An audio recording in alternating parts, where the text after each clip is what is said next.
Hello and welcome to Empire Sports Talk. I am your host, Roman Gennaro. Let's jump right in. This Thursday was the first round of the NFL Draft. It's still going on as we speak, currently in the fourth round, but we're going to talk about the first four.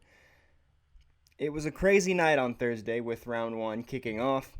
With the first overall pick, the Jaguars took Trayvon Walker out of Georgia, and with the second pick, the Lions took defensive end and Heisman runner-up Aiden Hutchinson out of Michigan, which was one of my favorite picks of the night because Aiden Hutchinson was talked about as going first overall to the Jags, but I personally was hoping he would land with the Lions because Hutchinson is from Michigan.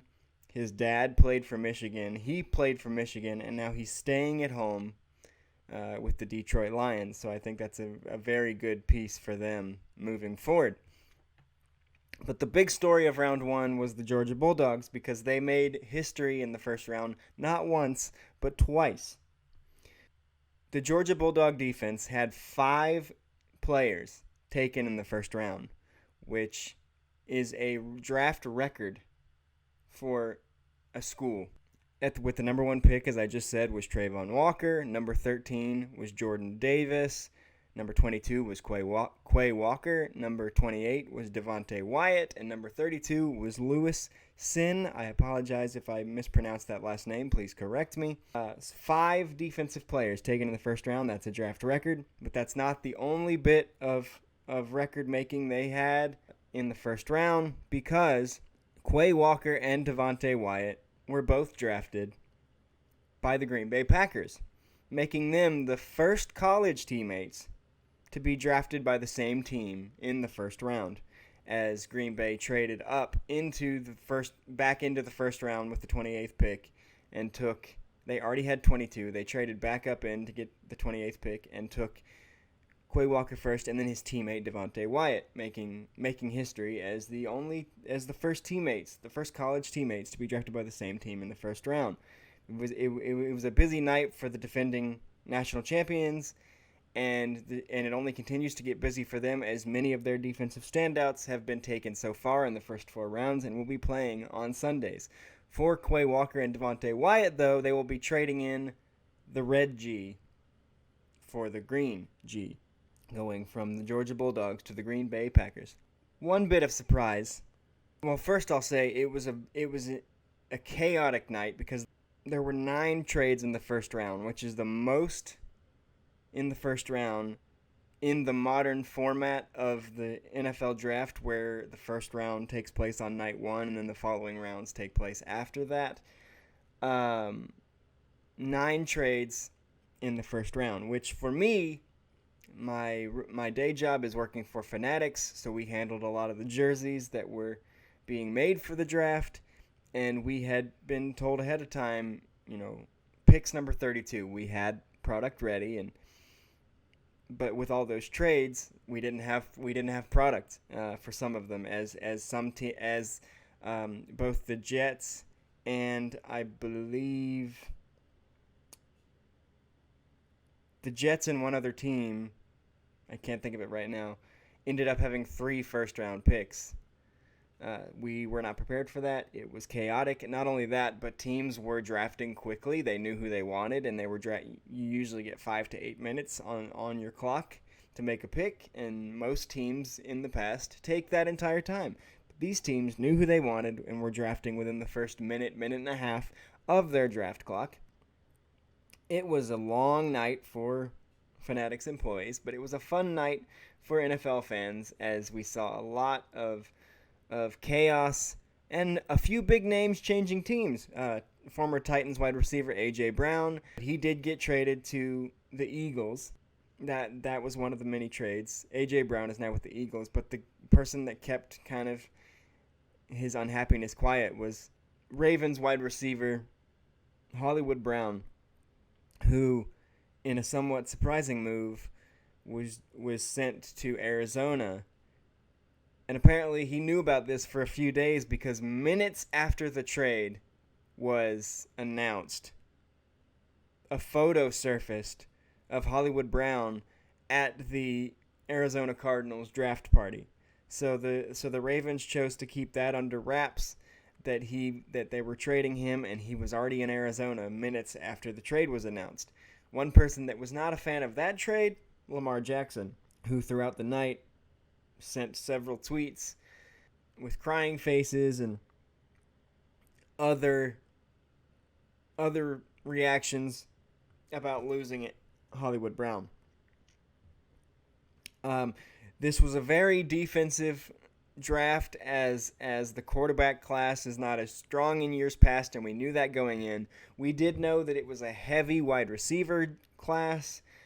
In fact, the first 5 picks of the draft were all defensive, with the first offensive player coming off the board at 6, with the Panthers taking Ike Ekwonu, and then following that immediately another offensive tackle with the Giants taking Alabama's Evan Neal, and the first specialty offensive player didn't come off the board until pick 8 with Drake London, which is significant because this was a very, very deep wide receiver class, and so Drake London was the first off the board. After another offensive tackle went at pick number 9, 3 more wide receivers were taken consecutively. Garrett Wilson, Chris Olave, and Jameson Williams all went off the board at 10, 11, and 12 to the Jets, Saints, and Lions respectively, officially sparking the wide receiver class going off the board, as there were a total of 6 wide receivers taken in the first round. There was only 1 quarterback taken, and we kind of saw it coming that there would be a max of 2. We thought it was going to be Malik Willis and Kenny Pickett, as those were the 2 names that we heard as possible first-round guys, but there was a possibility they'd slip. We heard everything from one of them going number 6 to the Panthers. That didn't happen, to not being drafted in the first round. But the thing I heard most often, and I'm sure many of you as well, was that the Steelers were hoping that Malik Willis would fall to them at 20. So it was a bit of a surprise when, at pick 20, neither quarterback was taken. They were both still on the board. And Pittsburgh, needing a quarterback to fill the shoes of legendary Ben Roethlisberger, took Kenny Pickett. All the talk that I had heard was how much they loved Malik Willis, and I was hoping he'd fall to them, but they instead chose the hometown kid who played his football at Pitt. They chose to keep him at home with the Steelers, which, judging by his draft reaction, was exactly what he wanted, because he was crying happy tears with his family upon the announcement that he'd be staying in Pittsburgh and playing his Sunday football with the Steelers. The surprise of the draft, to me, was the fact that, like I said, that not only that the Steelers went with Pickett over Willis, even though Pickett is seen as the most pro-ready guy, he's also seen as having a low ceiling, so I would love to know their thinking going into that. But we thought we'd see Malik Willis come off the board shortly thereafter, but he did not go in the first round. He did not go in the second round, and he fell all the way to the late third round, being drafted with the 86th overall pick, the 22nd pick of the third round, to the Titans.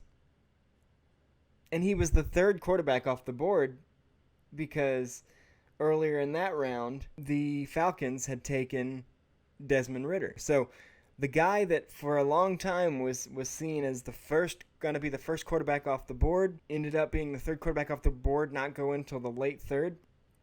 It's a bit of an Aaron Rodgers situation, but a little bit more significant, because Aaron Rodgers in the 2005 draft, it was him, and it was going to be him and Alex Smith. Who was going to be the first pick? Who was going to be the second pick?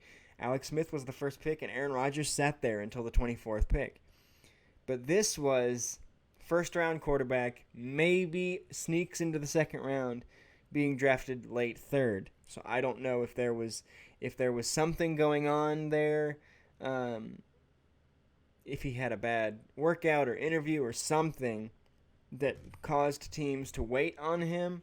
But I do think that he will end up being the starter in Tennessee because I think Ryan Tannehill is the reason that the Titans have not been able to get over the hump to a Super Bowl the last couple of years, despite having one of the best teams in the AFC.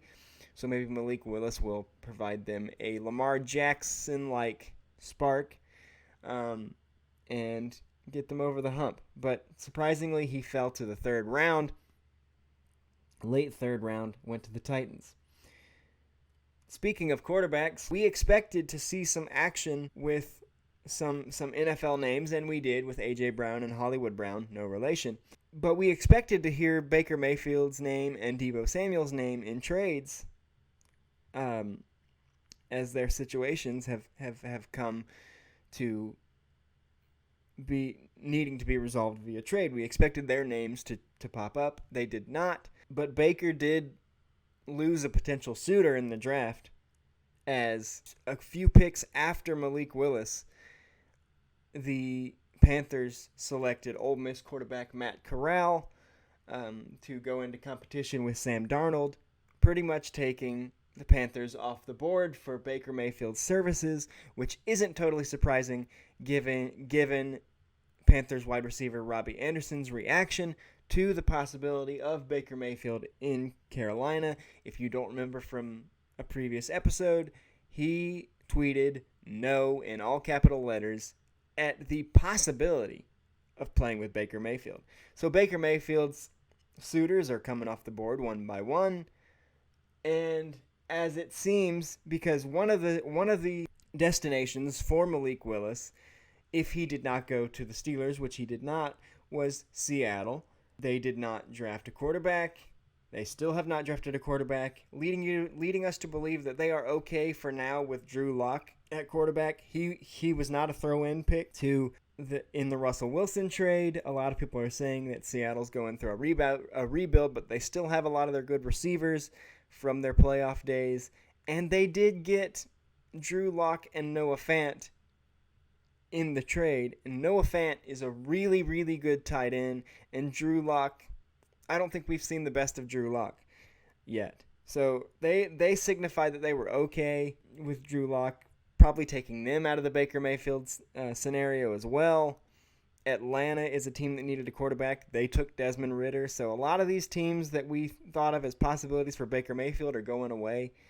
And the other name we expected to hear but did not was Debo Samuel, who, as of right now, is still a 49er. But I personally would like to see Debo go to Green Bay, because the biggest need for Green Bay in the draft, or in general, after the trade of Devontae Adams, was a big body wide receiver. And they did not take one in the first round, despite having 2 picks. Trading back in, we thought maybe they would take one. They did not. Which wasn't a total surprise, because the Packers are known for finding diamonds in the rough in the later rounds of the draft at wide receiver. Devontae Adams was not a first round wide receiver. So the narrative that night was, they're not going to find a Devontae in this draft. They're not going to find a Devontae in the draft, so they might as well wait. But Devontae wasn't Devontae in the draft. They took him in the second round out of Fresno State and thought he'd be good. That's why they took him in the second round. But it wasn't, this guy's going to be the guy in the draft. Cut to a number of years later, he's the best wide receiver in the NFL. So they did end up going with a big body wide receiver out of North Dakota State in the second round. So they did get a big target for Aaron in the second round. They went defense in the first round, hoping to hold him up. Christian Watson out of North Dakota State with the 34th pick, the second pick of the second round, was where Green Bay got their receiver. We'll see how he fits in with the Packers, but I would love to see Debo go there now that they have drafted a wide receiver. I would have said that the the situation in Green Bay if Debo goes there wouldn't be much different than Devontae, where it's one really good wide receiver and no one else. But now that they have Watson as a big target, maybe it would work out a little better. I think it would be cool to see Debo go to Green Bay. As we know, Green Bay is willing to pay money to wide receivers because they were trying to work it out with Devontae, so Debo can get his money that way if that's what he wants. So even though we haven't heard either name in the draft as far as trades so far, all eyes will be on them to see how their current situations with Cleveland and San Francisco respectively get resolved. All right, shifting gears to an NBA playoffs update. The Nets were swept by the Celtics. Nothing went right for the Nets. And what I don't like, and I'll commend Kevin Durant for jumping to his defense, is a trend that we see a lot in the NBA is a bunch of star players get together. It doesn't work. The chemistry isn't right. It doesn't mesh. And the person that gets the blame is the head coach. This is Steve Nash's second year with the Nets. They've made the playoffs both years, but being swept out of the first round, Steve Nash is now on the hot seat. But let's think about what happened with the Nets this year. Injuries, trades, dysfunction, players not wanting to be there, players after trades, Ben Simmons, not really being ready to play, vaccine issues keeping Kyrie out for most of the year, and they still made the playoffs. Boston didn't blow them up. It was a competitive series, but it didn't go right, and now Steve Nash is on the hot seat. Kevin Durant jumped to his defense and was like, look, you see how much he had to deal with. Why are we throwing his name in there? Give the man time with this new team that he has. And I think Kevin hit on something that's a problem in the NBA, where if players don't work out, if these players team up, play with their buddies, and it doesn't work out, the coach gets the blame. We saw that with Frank Vogel, who's a very good coach. Took the Pacers back in the day to the conference finals. Very good coach. The Lakers disaster that was this season with LeBron and AD and Russell Westbrook, Frank Vogel gets to be the scapegoat there. Loses his job because LeBron James played GM poorly, and now the coach is out to pasture. I think it's safe to say Russell Westbrook will not be back, as he has scrubbed all presence of the Lakers from his social media. So the Nets are out. The Philadelphia 76ers, despite a little bit of a scare from the Raptors, move on to the second round, but they will be doing so for the foreseeable future without MVP candidate Joel Embiid, as he apparently suffered an orbital fracture and a mild concussion in the Game 6 win against the Raptors. So they will be without him indefinitely as they head to the second round to play Miami, I believe. Which is not good news for Philadelphia, as, we've heard Doc Rivers' name a little bit on the hot seat. He very nearly collapsed against Toronto, which would not have been the first time that he blew a playoff lead, but they survived, and they're advancing to Miami. But I don't like their chances without Embiid, because while Maxey played pretty well in the series, James Harden did not until their Game 6 win. He did not look like James Harden until Game 6. So if Embiid is going to miss the series or possibly the playoffs, they're going to need James Harden to be Houston Rockets James Harden and put the team on his back, although I don't see that happening against a very tough and very deep Miami team. And the Grizzlies finished off Minnesota to move on to the next round. I want to take a minute to admit that I was wrong about Minnesota.